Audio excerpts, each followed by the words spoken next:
Good morning students. आज हम सभी श्रेष्ठ उपन्यासकार प्रेमचंद की कहानी मंत्र पढ़ेंगे। और कहानी पढ़ने से पहले थोड़ा सा प्रेमचंद के बारे में जान लेते हैं। प्रेमचंद उपन्यास सम्राट कहे जाते हैं।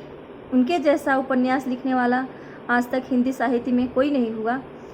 और उनकी प्रमुख रचनाएं हैं, श्रेष्ठ रचनाएं गबन, गोदान, निर्मला, प्रेमचंद, कर्मभूमि, रंगभूमि, सेवा सदन। तो इन रचनाओं से उनको बहुत ज़्यादा प्रसिद्धि मिली और इसी के कारण उनको उपन्यास सम्राट की संज्ञा दी गई है। उनका जन्म हुआ था 1880 में वाराणसी के लम्ही नामक गांव में और उनकी मृत्यु हुई थी 1936 में।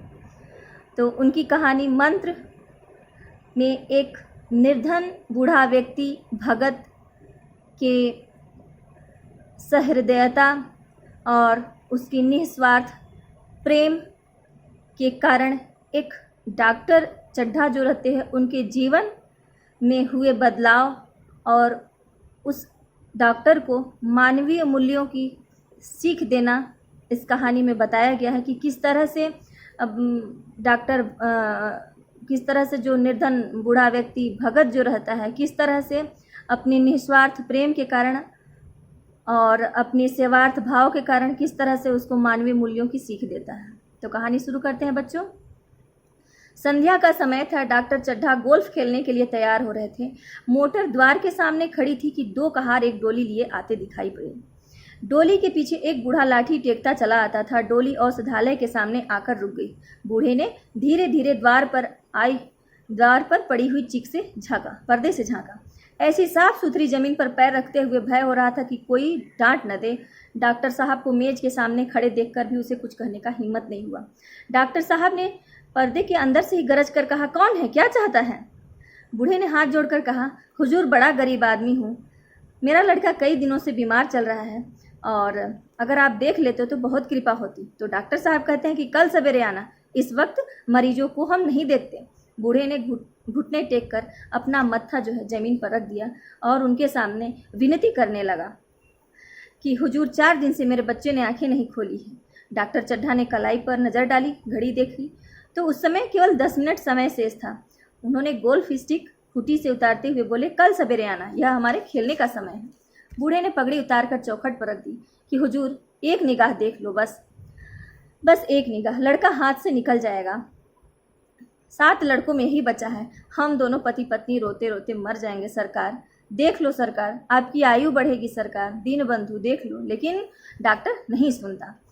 तो ऐसे उजड़ देहाती उसके यहाँ प्रायः आया करते थे जो इस तरह से कहते थे। उसको ऐसा लग रहा था डॉक्टर साहब उनके स्वभाव से परिचित थे। कोई कितनी ही कुछ कहे लेकिन वह अपने ही नियम से रहते थे, किसी की नहीं सुनते थे। धीरे से उन्होंने पर्दा को उठाया और बाहर निकलकर मोटर की तरफ चल पड़े।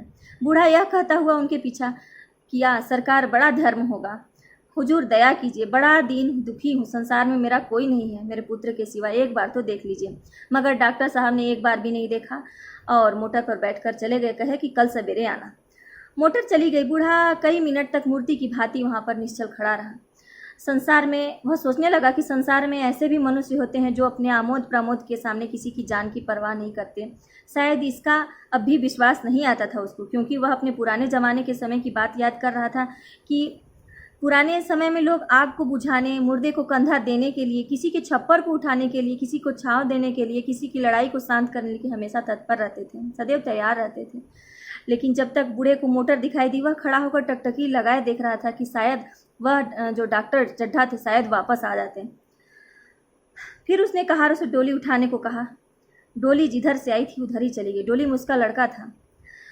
चारों ओर से निराश होकर वह डॉक्टर चड्ढा के पास ही आया था। इनकी बड़ी तारीफ सुनी थी। यहाँ से निराश होकर वह फिर किसी दूसरे डॉक्टर के पास नहीं गया, किस्मत ठोंक ली। उसी रात को उसका हंसता खेलता 7 साल का बालक अपनी बाल लीला को समाप्त करके इस संसार से विदा हो गया। बूढ़े माँ बाप के जीवन का यही एक आधार था, अंधे की लकड़ी, एकमात्र सहारा, है ना। इसी का मुंह देखकर वह जीते थे। इस दीपक के बुझते ही जीवन की अंधेरी रात भाए भाए करने लगी। बूढ़े की विशाल ममता टूटे हुए हृदय से निकलकर अंधकार में दुखी स्वर से रोने लगी।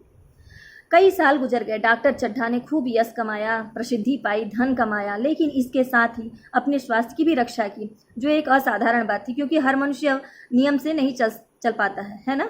तो यह उनके नियमित जीवन का आशीर्वाद था। 50 वर्ष की आयु में भी उनकी चुस्ती और फुर्ती युवकों को लज्जित करती थी। उनके हर एक काम का समय नियत था। इस नियम से वह जौ भर भी न टिकते थे। बहुधा लोग स्वास्थ्य के नियमों का पालन उस समय करते हैं जब रोगी हो जाते हैं। डॉक्टर चड्ढा उपचार और संयम का रहस्य खूब समझते थे। उनकी संतान संख्या भी इसी नियम के अधीन थी। उनके केवल 2 बच्चे हुए, एक लड़का और एक लड़की। तीसरी संतान नहीं हुई थी। उनका लड़का कॉलेज में पढ़ता था। वह माता पिता के जीवन का आधार था, शील और विनय का पुतला था, बड़ा ही उदार, विद्यालय का गौरव था, युवक समाज की शोभा। उसके मुखमंडल पर तेज की छटा दिखाई देती थी। आज उसकी 20वीं सालगिरह थी। संध्या का समय था। हरी हरी घास पर कुर्सियां बिछी हुई थी। शहर के रईस और हुक्काम एक तरफ, कॉलेज के छात्र दूसरी तरफ बैठे भोजन कर रहे थे। बिजली के प्रकाश से सारा मैदान जगमगा रहा था। आमोद प्रमोद का सामान भी जमा था। छोटा सा प्रहसन खेलने की तैयारी हो रही थी, जिसको देखकर हंसी उत्पन्न होता है। ऐसा नाटक है ना। प्रहसन स्वयं कैलाश नाथ ने लिखा था। वही मुख्य एक्टर भी था। इस समय वह एक रेशमी कमीज पहने नंगे पांव इधर से उधर मित्रों की आवभगत में लगा हुआ था।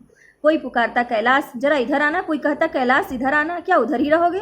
सभी उसे छेड़ते रहते थे। बेचारे को जरा दम मारने का भी अवकाश नहीं मिलता कि वह थोड़ा बहुत सुस्ता लेता।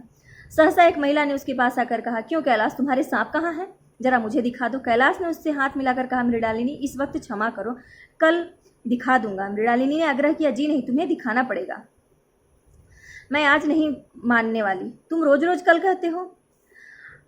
मृणालिनी और जो कैलाश थे दोनों सहपाठी थे, एक ही कक्षा में पढ़ते थे। कैलाश को सांपों को पालने और खेलने और नचाने का बहुत शौक था। तरह तरह के सांप पाल रखे थे उसने। उनके स्वभाव और चरित्र की परीक्षा करता था। थोड़े ही दिन हुए थे उसने विद्यालय में सांपों पर एक मार्के का व्याख्यान दिया था। सांपों को नचाकर दिखाया भी था। प्राणी शास्त्र के बड़े पंडित जी वह व्याख्यान सुनकर दंग रह गए थे। वह विद्या उसने एक बूढ़े सपेरे से सीखी थी। सांपों की जड़ी बूटियां जमा करने का भी उसे मरज था। इतना पता मिल जाए किसी व्यक्ति के पास कोई अच्छी जड़ी है, फिर उसे चैन नहीं आता था, उसे लेकर ही छोड़ता था। यही एक नशा था उसके पास। इस पर वह हजारों रुपए फूंक चुका था। मृणालिनी कई बार आ चुकी थी, पर कभी सांपों को देखने के लिए इतनी उत्सुक नहीं थी। कह नहीं सकते, आज उसकी उत्सुकता बहुत ज़्यादा बढ़ गई थी। या वह कैलाश पर अपने अधिकार का प्रदर्शन भी करना चाहती थी कि देखें यह कितना मुझसे कितना अच्छा मेरा दोस्त है ना। पर उसका आग्रह बेमौके का था। कोठरी में कितनी भीड़ लग जाएगी, भीड़ को देखकर सांप कितने चौंकेंगे और रात के समय उनको छेड़ा जाना कितना मुश्किल होगा। इन बातों का जरा भी उसे जिक्र ध्यान भी नहीं था। कैलाश ने कहा, नहीं, कल जरूर दिखा दूंगा। इस वक्त अच्छी तरह दिखा भी तो न सकूंगा, कमरे में तिल रखने की भी जगह नहीं है। एक महाशय ने छेड़कर कहा, दिखा क्यों नहीं देते, जरा सी बात के लिए इतना टाल मटोल कर रहे हो। इसी तरह दूसरे महाशय ने भी कहा, मिस मृणालिनी इतनी सीधी और भोली है, तभी आप इतना मिजाज करते हैं, कोई दूसरी होती तो इस बात पर बिगड़ खड़ी होती। तीसरे साहब ने भी मजाक उड़ा दिया, अजी बोलना छोड़ देती। भला कोई बात है, बेचारी मिस मृणालिनी इतना आग्रह कर रही है और ये महाशय जो है टरकाए जा रहे हैं। हाँ, मृणालिनी ने देखा कि ये शोधे उस पर रंग चढ़ा रहे हैं, तो बोली, आप लोग मेरी वकालत न करें, मैं खुद अपनी वकालत कर लूंगी। मैं इस वक्त सांपों का तमाशा नहीं देखना चाहती। इस पर मित्रों ने ठहाका लगाया। एक साहब बोले, देखना तो आप सब कुछ चाहे, पर कोई दिखाए तो। कैलाश को मृणालिनी की झेपी हुई सूरत देखकर मालूम हुआ कि इस वक्त उसका इनकार वास्तव में उसे बुरा लगा है। ज्यों ही प्रीतिभोज समाप्त हुआ और गाना शुरू हुआ, उसने मृणालिनी और अन्य मित्रों को सांपों के दरबे के सामने ले जाकर महुअर बजाना शुरू कर दिया। फिर एक एक खाना खोलकर एक एक सांप दिखाने लगा। वाह, क्या कमाल था। ऐसा जान पड़ता था कि वे कीड़े उसकी एक एक बात, उसके मन का एक एक भाव समझते हैं। किसी को उठा लिया, किसी को गर्दन में डाल लिया, किसी को हाथ में लपेट लिया। मृणालिनी बार बार मना करती थी कि इन्हें गर्दन में न डालो, दूर ही से दिखा दो, बस जरा नचा दो। वह पछता रही थी कि मैंने व्यर्थ ही सांपों को दिखाने को कहा, मगर कैलाश कहाँ सुनता था। अपने मित्र के सम्मुख अपनी सर्पकला का प्रदर्शन कर रहा था। ऐसा अवसर वह कैसे चूक सकता था। एक मित्र ने टीका की, जरूर दांत तोड़ डाले होंगे। कैलाश ने हंसकर कहा, दांत तोड़ना मदारियों का काम है, किसी के दांत नहीं तोड़े गए हैं, कहियो तो दिखा दो।